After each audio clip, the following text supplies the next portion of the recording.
अगर कल खुदा ना खास्ता ये कानून बनेगा तो कोई भी जाकर मरकजी हुकूमत की तरफ से, दिल्ली सरकार की तरफ से वहाँ पर एक नोटिस लगा देगा कि ये वक्त की प्रॉपर्टी नहीं है। प्रखंड में जनता की सेवा करने के लिए आती है, काम करने के लिए आती है, लेकिन जब से सीओ मैडम आई हैं, पता ही क्या रूटे बदल गया है। कोई भी काम बिना चढ़ावा का नहीं।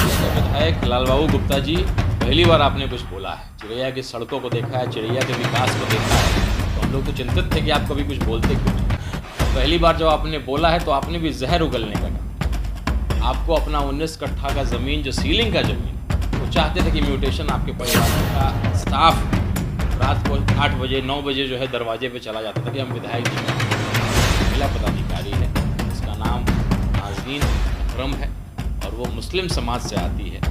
इसका मतलब है क्या बिहार में एनडीए की सरकार में कोई मुस्लिम पदाधिकारी कहीं नौकरी नहीं करे? बिहार छोड़ करके चला। पार्टी और मुस्लिम की हितैषी पार्टी आरजेडी से आग्रह करता हूं कि आप पहल करिए। बिहार में किस तरह का प्रदर्शन होना चाहिए, विरोध प्रदर्शन, वक्फ बिल में जो संशोधन किया जा रहा है उसके खिलाफ निकाला जाना चाहिए। पूरा एमआईएम परिवार आपके साथ खड़ा रहेगा। सलाम, नमस्कार, सत श्री अकाल। मैं रोशन कुशवाहा और आप देख रहे हैं times of Sitamarhi. Times of Sitamarhi में आपका स्वागत है। जी हाँ, मैं बात कर रहा हूँ तिरहुत प्रभारी राणा रंजीत साहब की। इन्होंने आज बीजेपी विधायक या विधानसभा के बीजेपी विधायक लालबाबू गुप्ता, अब चुनावी साल है तो वो तरह तरह के भैया जो कहते हैं ना कि बरसाती जो मेढक होता है और जब बरसात आता है तो उसमें मेढक क्यों क्यों करने लगता है, सेम वही चीज है विधायक है। जब उनका एजेंडा अब हिंदू मुस्लिम नहीं चला है तो अब क्या कर रहे हैं कि जो मुस्लिम पदाधिकारी है उनको टारगेट किया जा रहा है। जी हाँ, मैं आपको सारा खबर दिखाने वाला हूं, आप शुरू से अंत तक देखेंगे, आपको खुद समझ में आ जाएगा। जिस तरह आपने देखा कैसे बीजेपी के विधायक बचौल ने होली से पहले एक बयान दिया था ताकि हिंदू मुस्लिम हो, आप समझ रहे हैं, लेकिन वो उसमें बचौल साहब सक्सेस नहीं हो पाए। तो अब चिरैया के जो भाजपा के विधायक है लालबाबू गुप्ता, वो सीओ पे अनाप शनाप बोल रहे हैं। पता ही सीओ के खिलाफ आवेदन इसलिए दिया कि सीओ प्रखंड में जनता की सेवा करने के लिए आती है, काम करने के लिए आती है, लेकिन जब से सीओ मैडम आई हैं, पता ही क्या रूटे बदल गया है। कोई भी काम बिना चढ़ावा का नहीं होता है। जनता एकदम त्राहिमाम है। लेकिन एनडीए सरकार में जितने भी लोग हैं जो एनडीए सरकार के चलाते हैं, उसमें एक इनका अलग ही काम है। जो पैसा देगा वो गलत काम है वो सही हो जाता है, जो सही काम है पैसा नहीं देगा उनको दौड़ाया जाता है। ब्लॉक में दौड़ते दौड़ते जनता थाक हार करके घरे बैठ जाती है, उसका काम नहीं हो पाता है जब तक पैसा नहीं देता है। आप देख लीजिए, किसी को दस्तावेज की म्यूटेशन कराना है, उसका फीस है 5,000, 10,000, 20,000, 25,000 कि तुम्हारे ज़मीन में ये है, तुम्हारे ज़मीन में है। दौड़ते दौड़ते जनता परेशान हो जाती है। हम लोगों की यहाँ आती है तो हम आते हैं जनता, जो भाई विधायक जी ऐसे ऐसे हो रहा है, फ़ोन करते हैं, फ़ोन का कोई रिस्पॉन्स नहीं है, काम नहीं करती है, कभी भी अपने ऑफिस में नहीं बैठती है, एक भी कुर्सी ऑफिस में नहीं रखती है सीओ साहिबा, जो जा कर के लोग वहाँ इनसे मिले, बात करे, अपना काम करावे। अगर कोई काम है तो ये कहेंगे कि हमारे कर्मचारी से बात कर लीजिए ना। कर्मचारी से बात करने का माने क्या है, जो उससे लेन देन तय कर लीजिए, जो क्या देना है क्या लेना है।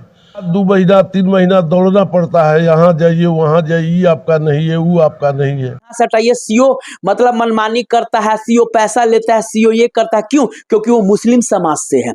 जी हाँ, नाज़रीन अकरम नाम है, वो मुस्लिम समाज से, इसीलिए उनको टारगेट किया जा रहा है क्योंकि उनका एक जमीन है, वो अपने जमीन को मतलब म्यूटेशन कराना चाहते हैं इसीलिए, और वो साफ कहता है कि भैया अनलीगल काम है।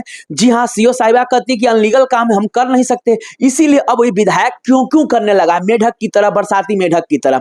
और इतने दिनों से ये कहाँ थे, लोग इनकी आवाज सुनने के लिए तरसते थे, समझ रहे हैं ना। लेकिन हर बार ये चाहते कि हिंदू मुस्लिम के नाम पे जीत जाते हैं, इस बार नहीं चलने वाला है क्योंकि इस बार जनता जाग चुकी है, जबरदस्त जवाब दिया है। इसका जो पोल खोला है एमएम के तिरहुत प्रभारी राणा रंजीत साहब, वाकई में काबिले तारीफ है। चलिए आइए सुनते हैं। जी, चिरैया के विधायक लालबाबू गुप्ता जी, पहली बार आपने कुछ बोला है, चिरैया की सड़कों को देखा है, चिरैया के विकास को देखा है, तो हम लोग तो चिंतित थे कि आप कभी कुछ बोलते क्यों नहीं। और पहली बार जब आपने बोला है तो आपने भी जहर उगलने का काम किया है।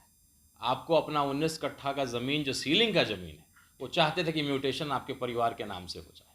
आपका स्टाफ रात को 8 बजे 9 बजे जो है दरवाजे पे चला जाता था कि हम विधायक जी के आदमी हैं। महिला पदाधिकारी है, उसका नाम नाजनीन अकरम है और वो मुस्लिम समाज से आती है। इसका मतलब है कि आप बिहार में एनडीए की सरकार में कोई मुस्लिम पदाधिकारी कहीं नौकरी नहीं करे, बिहार छोड़ करके चला जाए क्या?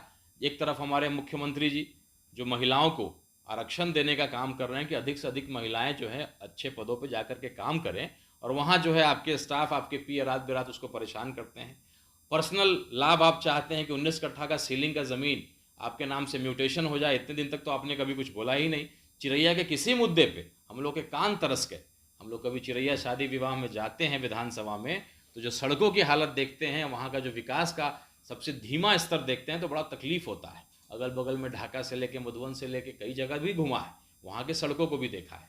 तो विधायक जी, आप अगर ये सोच रहे हैं कि वो मुस्लिम है, वो मुस्लिम पदाधिकारी है, मुस्लिम सीओ है, तो आप उसके खिलाफ एक्शन लेकर के उसको हटा दीजिएगा।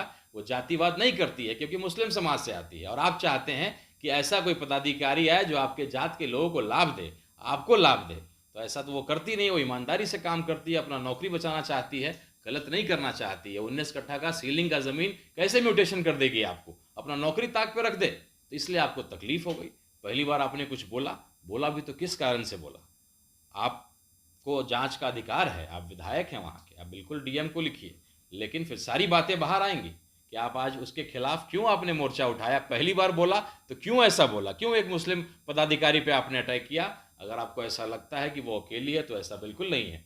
बात धरना की अगर कर रहे हैं तो हम लोग आपसे आकर के सवाल करेंगे कि आप बताइए, 19 कट्ठा का सीलिंग का ज़मीन आप नहीं चाहते थे म्यूटेशन कराने? आपका स्टाफ 8-8 9-9 बजे गुड्डू करके जो स्टाफ है, क्या उस दरवाजे पे नहीं जाता था? क्या आप रात बेरात उस महिला को फ़ोन करके परेशान नहीं किया जाता था?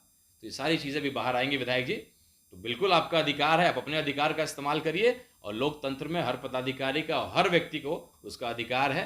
तो वो अकेली नहीं है। अगर आप उसको मुस्लिम समझ के सोचते हैं कि आप उसको हटवा दीजिएगा, उसके खिलाफ आप जो है षड्यंत्र करिएगा, क्योंकि आपका व्यक्तिगत काम वो नहीं कर रही है, और भी कई तरह का कमीशन का जो लाभ जो है आपको मिलना चाहिए वो नहीं कर रही है, इसलिए आपको तकलीफ है।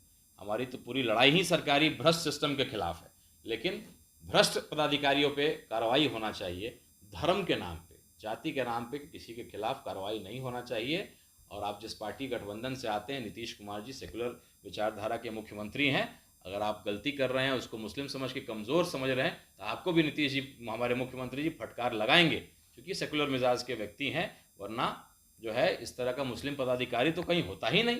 आज हमारे अनुमंडल में भी मुस्लिम डीएसपी हैं, तो ऐसा तो है नहीं कि मुस्लिम पदाधिकारी बिहार छोड़ के चला जाएगा। अगर ये गलतफहमी आपको है तो ऐसा बिल्कुल नहीं होगा। पूरा हम लोग जैसे जो भी लोग जो सेकुलर मिजाज के लोग हैं, हम लोग उस सीओ के खिलाफ हम लोग खड़े रहेंगे। जो आपकी गलत मंशा थी, गलत हम लोग म्यूटेशन करा लें, उन्होंने नहीं किया, तो आप उनके ऊपर आरोप लगा करके उनको कमज़ोर और अबला समझ रहे हैं, तो ऐसा बिल्कुल नहीं है। एक एक हिंदू समाज का जो ईमानदार और सेकुलर विचार का जो व्यक्ति है, उनके पीछे खड़ा रहेगा। सो आपने सुना पूरा इनका पोल चट्टी सब लाल बाबू गुप्ता जो चिड़िया के भाजपा के विधायक इनका खोल दिया। फाइनली जो राणा रंजीत साहब ने कहा पूरा रियलिटी यही है। और राणा रंजीत साहब यही नहीं रुके, जैसा कि आप लोगों को पता है कि आज जंतर मंतर पे, जी हां, सदर असदुद्दीन ओवैसी साहब खुद आए वहां पे, और किस तरह से देख रहे हैं इंडिया सरकार द्वारा वक्फ बोर्ड बिल को लेकर किस तरह पास किया गया। इसी पे आज महाधरना प्रदर्शन था जंतर मंतर पे, उसके लेकर भी राणा रंजीत साहब ने बोला है। दिल्ली के जंतर मंतर में वक्फ बिल के खिलाफ प्रदर्शन हुआ। देश की तमाम सेकुलर पार्टियों के नेता उसमें शामिल हुए। मैं बिहार की सबसे बड़ी पार्टी और मुस्लिम की हितैषी पार्टी आरजेडी से आग्रह करता हूं कि आप पहल करिए। बिहार में भी इस तरह का एक प्रदर्शन होना चाहिए, विरोध प्रदर्शन। वक्फ बिल में जो संशोधन किया जा रहा है उसके खिलाफ निकाला जाना चाहिए। पूरा एमआईएम परिवार आपके साथ खड़ा रहेगा। आपसे आग्रह निवेदन है कि आप बिहार में जो है वक्फ बिल में जो संशोधन हो रहा है उसके खिलाफ जरूर एक आंदोलन का आप लोग पहल करिए, हम आपके साथ हैं।